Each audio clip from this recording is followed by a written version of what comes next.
1939 September 1 నుండి 1945 September 2వ తారీఖు వరకు జరిగిన రెండో ప్రపంచ యుద్ధం 8.5 కోట్ల మంది మరణాలకు కారణమైంది. దాదాపు 30 దేశాల వరకు ఈ యుద్ధంలో పాల్గొన్నాయి. ఈ యుద్ధం వలన ఎన్నో దేశాలు ఆర్థికంగా వెనుకబడ్డాయి మరియు తీవ్రమైన ఆకలి సంక్షోభాలను ఎదుర్కొనాల్సి వచ్చింది. అత్యంత ఘోరమైన ఘర్షణగా నిలిచిన ఈ రెండో ప్రపంచ యుద్ధం మానవ చరిత్రలో మర్చిపోలేని ఒక సంఘటన.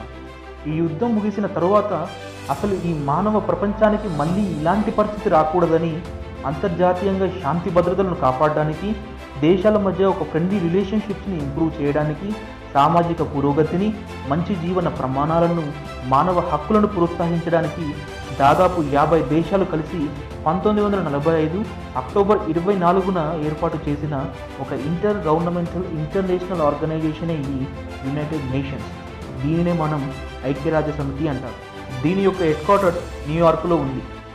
అసలు యునైటెడ్ నేషన్స్ యొక్క ప్రిన్సిపల్స్ ఏంటి, ఇది ఎలా పనిచేస్తుంది, యునైటెడ్ నేషన్స్లో మెంబర్స్ ఎవరు, వారు ఎలా ఎన్నుకోబడతారు, దేశాల మధ్య యుద్ధాలు రాకుండా ఈ ఆర్గనైజేషన్ ఎలా నియంత్రిస్తుంది, ఇలాంటి ఎన్నో ప్రశ్నలకు సమాధానాలను నేను ఈ వీడియోలో ఎక్స్ప్లెయిన్ చేస్తాను.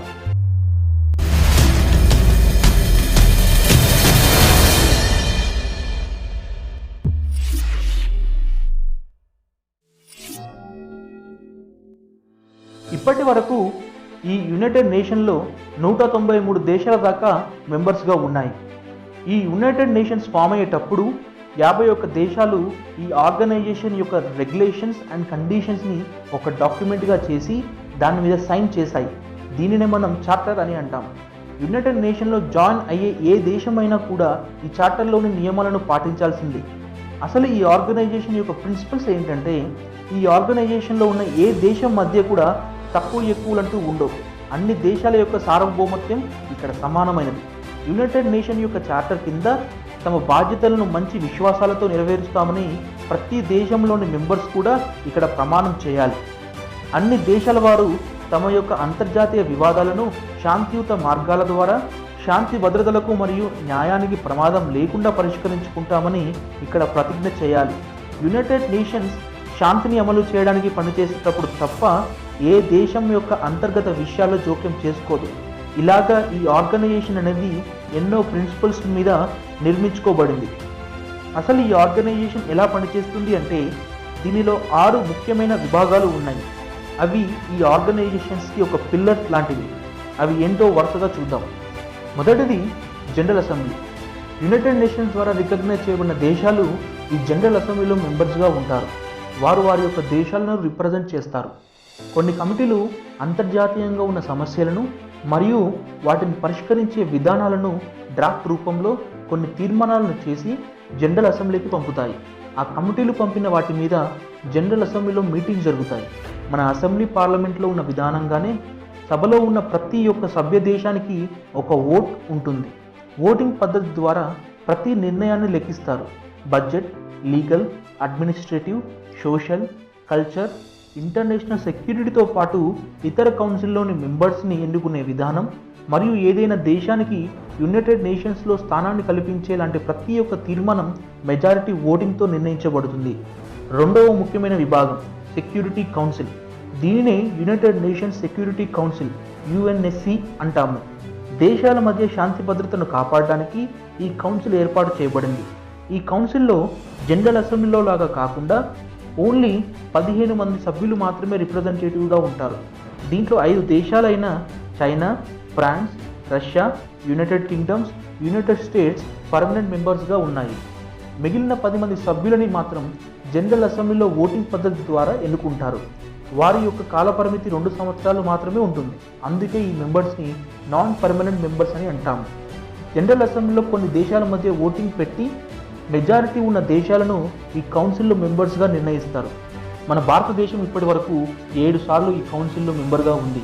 2021-22లో కూడా మెంబర్గా ఉండడానికి ఎలక్ట్ అయింది. జనరల్ అసెంబ్లీలో కొన్ని దేశాల మధ్య ఓటింగ్ పెట్టి మెజారిటీ ఉన్న దేశాలను ఈ కౌన్సిల్లో మెంబర్గా నిర్ణయిస్తారు.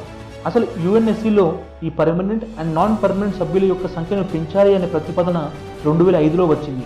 ఇలా జరిగితే పర్మనెంట్ మెంబర్ లిస్టులో ఇంకో 4 దేశాలైన Brazil, India, Germany, Japan add అవుతాయి.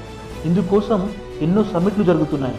రీసెంట్గా 2019 బ్రెజిల్లో G4 అనే సమిట్ జరిగింది. కానీ పాకిస్తాన్ మాత్రం ఇండియా విషయంలో చాలా వ్యతిరేకిస్తుంది. మూడో విభాగం international court of justice, short ఫామ్లో ICJ అని పిలుస్తాము. ఈ ఇంటర్నేషనల్ కోర్ట్ ప్రపంచంలోనే అత్యున్నత న్యాయస్థానం. దీన్నే మనం వరల్డ్ కోర్ట్ అని కూడా అంటాము. ఈ కోర్టుకి మెయిన్గా 2 ఫంక్షన్స్ ఉంటాయి. మొదటిది ఇంటర్నేషనల్ లా ప్రకారం దేశాలు సమర్పించిన చట్టపరమైన వివాదాలను పరిష్కరించడం.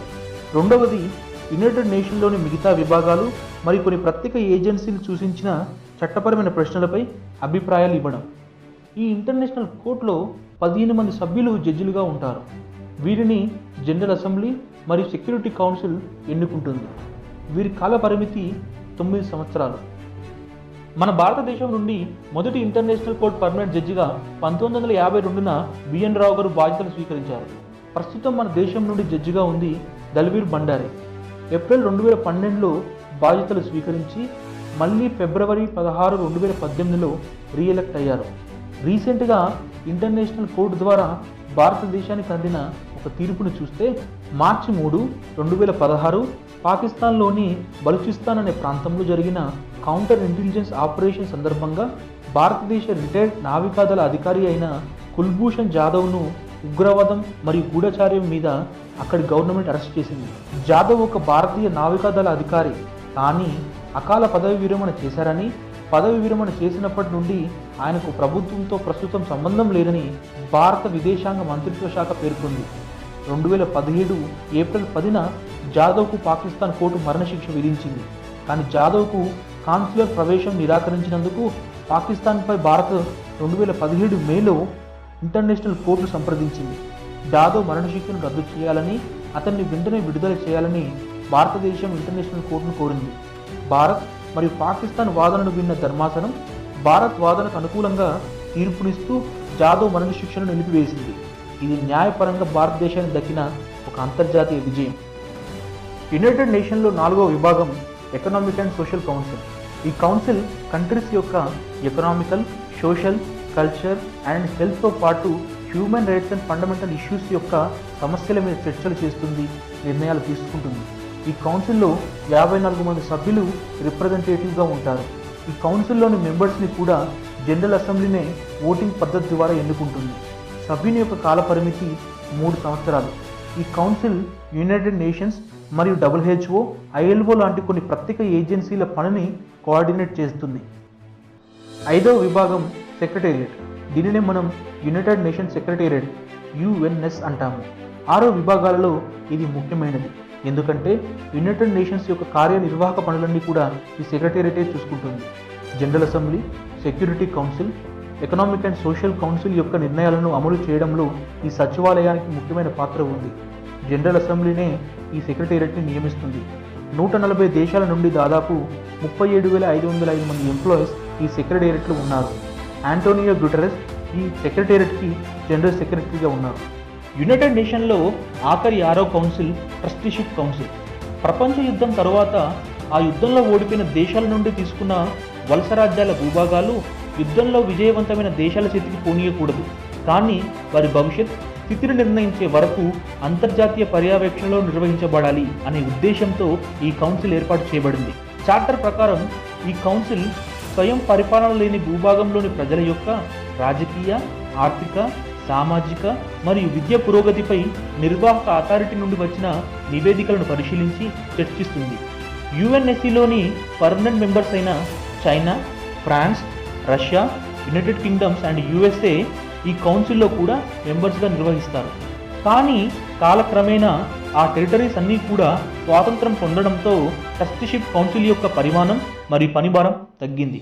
ప్రస్తుతం ఈ కౌన్సిల్ ఫంక్షనల్గా లేదు. ఇలా ఈ ఆర్గనైజేషన్లో ప్రతి ఒక్క ఫంక్షనల్ బాడీ దాని యొక్క పనులన్నీ నిర్వహిస్తూ ఉంటాయి.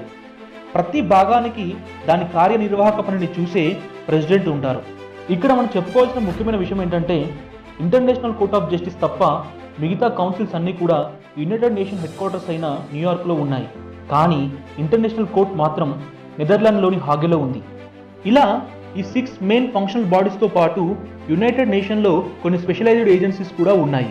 ఈ ఏజెన్సీలు యునైటెడ్ నేషన్ యొక్క వర్క్తో కోఆర్డినేట్ అయి పనిచేస్తూ ఉంటాయి. World health organisation, world bank groups, world tourism organisation, international labour organisation, food and agriculture organisation, international monetary fund, ఇలా 17 స్పెషలైజ్డ్ ఏజెన్సీస్ దాకా ఈ యునైటెడ్ నేషన్లో ఉన్నాయి. ఇలా ప్రతి దాంట్లో యునైటెడ్ నేషన్ దాని యొక్క ఆర్గనైజేషన్ ఏర్పాటు చేసుకుంది. దేశాల మధ్య ఉన్న సమస్యలను పరిష్కరించుకుంటూ వాటి మధ్య స్నేహపూర్వక వాతావరణాన్ని ఏర్పాటు చేస్తుంది. దేశాల మధ్య యుద్ధానికి దారితీసే ఏ ఇష్యూ అయినా కూడా వాటిని పరిష్కరించి అంతర్జాతీయంగా శాంతి భద్రతలను కాపాడుతూ ప్రజల యొక్క జీవన విధానాలను మెరుగుపరుస్తూ మళ్ళీ రెండో ప్రపంచ యుద్ధం లాంటివి రాకుండా నియంత్రించడానికి తన వంతు పాత్ర పోషిస్తుంది ఈ యునైటెడ్ నేషన్. ఇలా ఈ ఆర్గనైజేషన్ గురించి మనం ఎంత చెప్పినా దాని యొక్క ముఖ్య ఉద్దేశం మాత్రం ఇంటర్నేషనల్ పీస్ అండ్ సెక్యూరిటీ. నేను ఇప్పటివరకు చెప్పిన ఇన్ఫర్మేషన్ మీకు అర్థమైందని అనుకుంటున్నాను. నా ఛానల్ యొక్క ముఖ్య ఉద్దేశం మన చుట్టూ ఉన్న ప్రతి ఒక్కటి మనకు ఒక ఇన్ఫర్మేషన్ లాంటిది. అలాంటి ఎన్నో ఇన్ఫర్మేషన్స్ గురించి మీకు ఎక్స్ప్లెయిన్ చేయడానికి నా వంతు ప్రయత్నం నేను చేస్తాను. నేను చెప్పే ప్రతి ఇన్ఫర్మేషన్ మీకు హెల్ప్ఫుల్ కావచ్చు. నా ఎక్స్ప్లెనేషన్ కనుక మీకు నచ్చినట్టయితే నా ఛానల్ని సబ్స్క్రైబ్ చేయండి, మీ ఫ్రెండ్స్ అందరికీ కూడా షేర్ చేయండి. Thank you.